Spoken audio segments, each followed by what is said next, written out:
Halcyon Reed woke up with grit in his mouth, and the peculiar realization that the sky was the wrong color. Not dramatically wrong. This wasn't some fever dream where purple suns wheeled overhead and crystalline birds sang arias. Just wrong in the specific technical way that suggested he was somewhere he absolutely should not be. The sky of KED 2188D was supposed to be a washed-out ochre, according to the mission briefing, not this pale greenish-gray that made everything look vaguely bilious. He sat up slowly, cataloguing damage. No broken bones, no blood. Minor abrasions on his palms, and a headache that suggested his drop pod's inertial dampeners had failed in exciting new ways during descent. Around him stretched a canyon of rust-colored rock and scattered vegetation that looked like it had personally decided to resent the concept of photosynthesis. Spiky grayish-green scrub dotted the landscape with all the enthusiasm of teenagers at a family reunion. The equipment pod, the substantial supply-filled container that was supposed to land precisely 40 meters from his position, was absent. Halcyon stood, turned in a complete circle, and confirmed what his gut already knew. He was alone in a canyon, with approximately 300 credits worth of gear actually on his person, and roughly 4,000 credits worth of gear somewhere in the general category of not here. His emergency beacon sat clipped to his belt, a cheerful orange piece of technology that was supposed to transmit his location to the recovery team. He pressed the activation stud. A weak yellow light blinked twice and died. Halcyon pressed it again. Nothing. He resisted the urge to throw it against the rocks, primarily because the multi-tool attached to his other hip was his only guaranteed useful item, and he didn't want to establish a pattern of destroying his own equipment out of spite. The Sun KED 2188's unremarkable G-type star sat about 30 degrees above the eastern ridge. Call it mid-morning. His internal chronometer suggested the day cycle here ran roughly 28 standard hours. The mission brief had mentioned temperature swings, pleasant mornings degrading into scorching afternoons before plummeting to potentially lethal cold after dark. He had perhaps 6 hours before the temperature became a problem, 12 before it became a crisis. Halcyon Reed was a surveyor, not a survival specialist. His job involved dropping onto barely habitable rocks, taking extensive geological samples, and leaving before anything interesting happened. He'd done basic survival training the way everyone did. Basic survival training, half asleep in a climate-controlled classroom, confident that the 17 redundant safety systems would prevent him from ever needing to apply the knowledge. The universe, it seemed, had a sense of humor about redundancy. Water first. The training came back in fragments, scattered lecture points delivered by an instructor whose name he'd forgotten. Shelter, water, food, fire, rescue, some permutation of that priority, depending on which manual you consulted. Halcyon scanned the canyon floor. No obvious streams. The vegetation suggested water existed somewhere beneath his feet, but surface access was the question. He walked the southern rock face where morning shadow still clung. His boots crunched on mineral-heavy soil that looked like it could give you tetanus just from making eye contact. 30 meters along the wall he found it, a dark stain on the rock face where water seeped from a crack, barely enough to dampen the stone. He pressed his hand against it. Moisture transferred to his palm. Not much, but not nothing. His water filtration straw, a device about as thick as his thumb, could theoretically make most water sources drinkable. It couldn't create water from dry rock, but it could work with this. He spent 20 minutes scraping a small depression in the soil beneath the seep using a flat rock, then lined it with broad leaves from a nearby succulent. The water would collect here, slowly, very slowly. He'd need more than this. Shelter demanded attention next. The southern rock face offered an overhang about 15 meters from his water seep, not ideal proximity, but close enough. The overhang created a natural roof, extending perhaps 2 meters from the cliff face, high enough to sit under comfortably, wide enough for him to lie down if he curled slightly. The ground beneath was relatively level, already swept clear of debris by wind patterns. Halcyon began gathering stones. Not randomly, his hands automatically sorted them by size as he worked, creating piles without conscious thought. Large foundation stones, medium wall stones, small chinking stones. The human brain apparently couldn't help but categorize, even when no one was watching, couldn't resist imposing order on chaos, as though organization itself were a defense against an indifferent universe. He built a low wall across the open side of the overhang, stacking stones in a running bond pattern he'd learned, for reasons he could no longer remember. Probably a childhood project, something involving garden borders and parental patience. The wall wouldn't stop a determined predator, assuming this planet had predators, but it would break the wind and retain heat from a fire. The scrub brush, when pulled up, revealed fibrous roots and tough, woody stems. Halcyon wove them between the stones, creating a lattice that filled gaps and added structural integrity.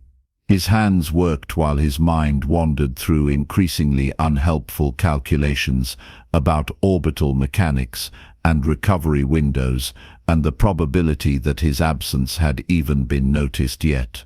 By the time the sun reached its zenith, he had a windbreak, a water source that might charitably be called inadequate, and a growing certainty that this was going to be a much longer day than he'd anticipated. The temperature had climbed noticeably. He retreated to his shelter, sitting in the shade and watching heat shimmer across the canyon floor. 3 days later, Halcyon had established what could generously be called a routine, and more accurately be called a series of repetitive tasks that prevented him from thinking too hard about his situation. Morning, check the seep collection, strain water through his filtration straw into a hollowed section of scrub stem he'd carved into a crude canteen. Midday, remain in shelter, while the temperature tried to convince him that thermal regulation was optional.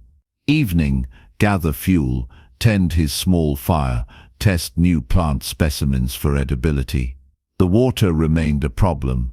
His seep collected perhaps half a liter overnight, enough to prevent immediate death, insufficient for anything resembling comfort. Dehydration was a patient enemy, the kind that wouldn't kill you today, but would absolutely kill you eventually. He'd been watching the local fauna. Small lizard-like creatures emerged in the early morning, scurrying across rocks with purpose. They congregated near specific rock formations, not randomly, but with the kind of consistency that suggested something more than coincidence. Halcyon followed one at a distance. The lizard led him to a cluster of rocks that looked nearly identical to every other cluster of rocks in this mineral-rich wasteland. Nearly, but not quite. These stones showed slight discoloration, a darker stain along their base. He pressed his hand against the ground. Cool, noticeably cooler than the surrounding soil. Halcyon spent the afternoon excavating a shallow basin near the rock formation, perhaps a meter across and 30 centimeters deep. He lined it with broad succulent leaves, overlapping them like scales, then weighted the edges with stones. That evening, he heated rocks in his fire until they glowed, a process that required patience and a willingness to ignore the voice in his head, suggesting this was an excellent way to cause an explosion. Using 2 sticks as improvised tongs, he transferred hot rocks into the basin and covered it with more leaves and a layer of soil. By morning, moisture had wicked upward through capillary action, drawn by the heat differential and the particular mineral composition of the local geology. The basin held perhaps 2 liters of water, not clean. It required filtration, but present.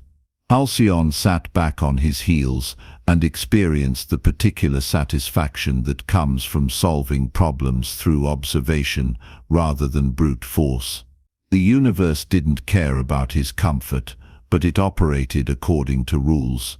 Learn the rules, exploit the patterns, survive another day.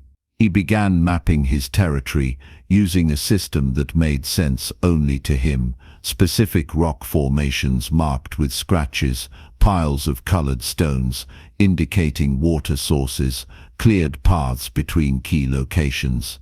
No one would ever read this map. No one needed to. The act of creating it mattered. The human compulsion to document and organize, even in complete isolation, as though rendering the environment into symbols somehow granted power over it. By the second week, estimated based on sleep cycles and beard growth, Halcyon had begun clearing land near his shelter. This qualified as optimism bordering on delusion, and he recognized that even as his hands pulled up native scrub and transplanted the edible succulents he'd identified through careful testing, the testing process had involved nibbling small amounts, waiting for adverse reactions, and maintaining detailed mental notes about which plants caused which varieties of gastrointestinal distress.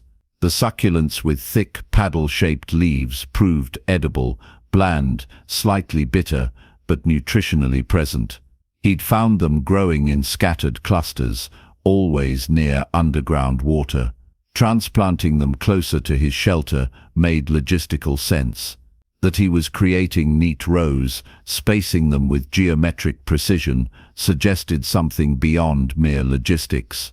Humans plant things. Even in temporary situations, even when the future extends only as far as tomorrow's water collection, humans will dig holes and place seeds and convince themselves that growth equals hope. Halcyon recognized the impulse without fighting it. He carved irrigation channels using a flat rock and his multi-tool, creating a gravity-fed system from his basin to the planted succulents using hollowed scrub stems. The work was repetitive, physically demanding, and utterly pointless if rescue arrived tomorrow. He did it anyway, filling the silence with rhythm, his breath synchronizing with the scrape of stone on soil. Somewhere around the third row, he realized he was humming, something wordless and arrhythmic that his mother used to sing while gardening. The canyon didn't care, the rocks didn't judge. He kept humming. His cooking situation had evolved from technically applying heat to food to something approaching method. The local stone, a dense fine-grained rock with high thermal retention, made an excellent oven when properly shaped. Halcyon had built a chamber using flat stones, creating a cooking surface that stayed hot long after his fires burned down to coals. The scrub brush produced seed pods that, when roasted, tasted like charcoal and regret. But roast them with certain aromatic leaves from the succulents, and they tasted like slightly less terrible charcoal. He'd discovered this through systematic experimentation, the kind of patient trial and error that would bore anyone watching but produced measurable results. Food preservation became necessary as his succulent garden began producing more than he could immediately consume. Halcyon found salt crystals in the evaporated residue of his water collection, white deposits that formed along rock surfaces where water pooled and vanished. He scraped them carefully, combined them with solar drying on hot rocks, and created preserved food stores that would outlast his probable rescue window. Probably. The shelter expanded according to needs he didn't quite acknowledge. A secondary windbreak positioned to create a cold air trap, a smoke vent for his fire, angled to prevent backdraft, a raised sleeping platform woven from bundled brush, lifting him off the ground cold that seeped up through soil at night. None of this was survival minimum. All of it was the human refusal to simply endure when improvement remained possible. He developed a waterproof coating from plant resins mixed with mineral clay, testing different ratios with the patience of someone conducting legitimate research rather than just trying to keep his collected water from evaporating. 3 parts resin to 1 part clay, heated until it formed a paste, applied in thin layers. It worked. He coated his water vessels, his shelter's weaker joints, the irrigation channels that showed seepage. His storage system evolved into something that would have looked obsessive from the outside, separated areas for tools, food, fuel, water. Everything had a designated place. He could locate any item in darkness, could inventory his supplies through touch alone. The organization served practical purposes, efficiency, fire safety, pest prevention, but it also served a deeper need. Controlling space provided the illusion of controlling circumstance. Halcyon recognized the psychology.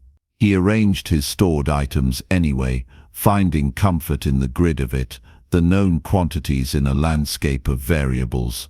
The protein situation resolved itself through a discovery that tested his willingness to expand dietary boundaries. Rotting vegetation, specifically the dead scrub brush that accumulated in wind-protected pockets, hosted grubs. Pale, segmented things roughly the size of his thumb, fat with nutrients derived from decomposing plant matter. They looked exactly like something no sane person would voluntarily consume. They tasted raw, like regret and poor life choices. They tasted, when roasted in his stone oven with aromatic leaves, like slightly more acceptable regret. Protein was protein. His body needed it. Humans would eat almost anything if they could make it taste like something else. Halcyon built his meals around what he had: roasted seed pods, cooked succulent leaves, the occasional grub rendered less horrifying through aggressive seasoning and willful denial. It wasn't cuisine. It was fuel, systematically prepared and consumed according to schedule. The days acquired rhythm: morning water collection, the satisfaction of finding his basin replenished through heat differential and mineral capillarity. Tending the succulent garden, now thriving with regular irrigation, producing more than he needed but less than would justify feeling secure. Gathering fuel from the scrub brush, maintaining his fire, testing new plant specimens with methodical caution. He mapped his expanding territory, venturing farther from shelter as confidence grew. The canyon extended roughly 3 kilometers north before rising into impassable cliffs. South, it opened into a broader valley that he hadn't fully explored, wary of ranging too far from established water sources. East and west, the ridges offered vantage points but little else. The routine became meditative. Check, tend, gather, cook, maintain, explore, repeat. His mind quieted into the work, thoughts narrowing to immediate concerns. This stone would fit that gap. This plant showed signs of underground water. This wind pattern suggested weather changes. Weeks had passed. Halcyon had lost exact count somewhere between the 2nd and 3rd week. His time tracking reduced to estimations based on plant growth. His succulents had sprouted new paddles, and his beard length, which had progressed from stubble to something approaching respectability. His relationship with the canyon had shifted from adversarial to something more nuanced. The environment wasn't trying to kill him, it was simply indifferent to his survival. Learn its patterns, respect its rules, and coexistence became possible. He knew which stones held heat longest now, could identify the specific plants that indicated underground water, recognized the temperature shifts that preceded dawn and dusk. The weather changed with seasonal progression he'd deduced from erosion patterns and plant dormancy cycles. Rain would come, not soon but eventually. Halcyon had built a collection system in anticipation, broad succulent leaves arranged to funnel water into sealed vessels, overflow channels to prevent flooding his shelter, a covered storage area to protect dried foods from moisture. He'd never experienced the rain. He'd built for it anyway, working from inference and observation, trusting that the universe operated consistently even when he couldn't witness every variable. His shelter had evolved into something almost comfortable. Multiple fire pits served different purposes: cooking, heating, tool preparation. The covered storage area protected supplies from sun and eventual rain. His sleeping platform, reinforced and padded with woven plant fiber, provided genuine rest. And the chair, he'd built himself a chair from stones and woven brush, shaped to support his back, positioned to catch the evening breeze. Humans were perhaps the only species that would create comfort in the midst of uncertainty.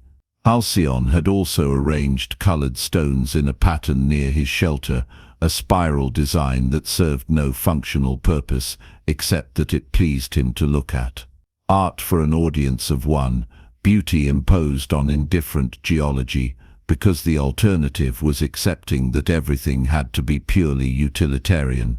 The ship appeared on a morning identical to every other morning, distinguished only by the unfamiliar sound of atmospheric engines. Halcyon looked up from his succulent garden. He'd been transplanting a particularly productive specimen, and watched the descent with a complex mixture of relief and something uncomfortably close to reluctance. The recovery team landed in the broader valley south of his position, close enough to avoid the hike, but far enough to avoid his mapped territory. 3 people emerged, suited for hostile environment protocols, moving with the purposeful efficiency of professionals executing a checklist. Halcyon walked to meet them, aware suddenly of how he must look: lean, bearded, sun-darkened, wearing clothes that had been repaired with plant fiber and clay-based adhesive. He looked, probably like someone who'd barely survived. He felt like someone who'd built something. The team leader, her suit identified her as Kowalski, approached with the particular carefulness people used around potential trauma victims. Halcyon Reed, "We're here for extraction. Are you injured? Do you need immediate medical attention?" "I'm fine," Halcyon said. "Water's that way if you need to refill." He pointed toward his shelter, visible as a darker shadow against the rock face. Kowalski followed his gesture, her expression shifting as she registered what she was seeing. Did you build that? Shelter, water collection, food storage." He started walking back, and they followed. "The garden's producing well. Water system is stable. Fire pits are maintained. I've got preserved food if you're hungry, though I should warn you the grubs are an acquired taste." They walked through his settlement in silence. Halcyon showed them the water basin, explained the heat differential collection method, showed them the succulent rows, the irrigation system, the stone oven, the storage area with its organized supplies, the sleeping platform, the mapped territory marked in rock and scratch. Kowalski's colleague, Martinez, according to his suit, looked around with obvious confusion. "We expected," the briefing said, "you'd been missing for 3 months. Equipment pod failure. Failed beacon. We thought we'd find you in survival mode, maybe injured, probably desperate." 3 months. Halcyon did the math. Longer than he'd estimated. The beacon died immediately. Equipment pod never arrived. "We know. Bureaucratic complications." Kowalski's tone suggested entire sagas of administrative incompetence. Supply chain issues, requisition delays, orbital traffic control being difficult. You weren't in immediate danger, according to the environmental assessment, so the rescue got prioritized after active emergency situations. She looked around again. "Clearly you adapted." Halcyon found himself oddly proud of his small infrastructure, this temporary solution that had become something more substantial. It's just problem solving. Water first, then shelter, then food. Everything else followed from that. Everything else. Martinez gestured at the neat rows of succulents, the organized storage, the decorative stone spiral that served no survival purpose. This is beyond solving problems. This is, you built a homestead.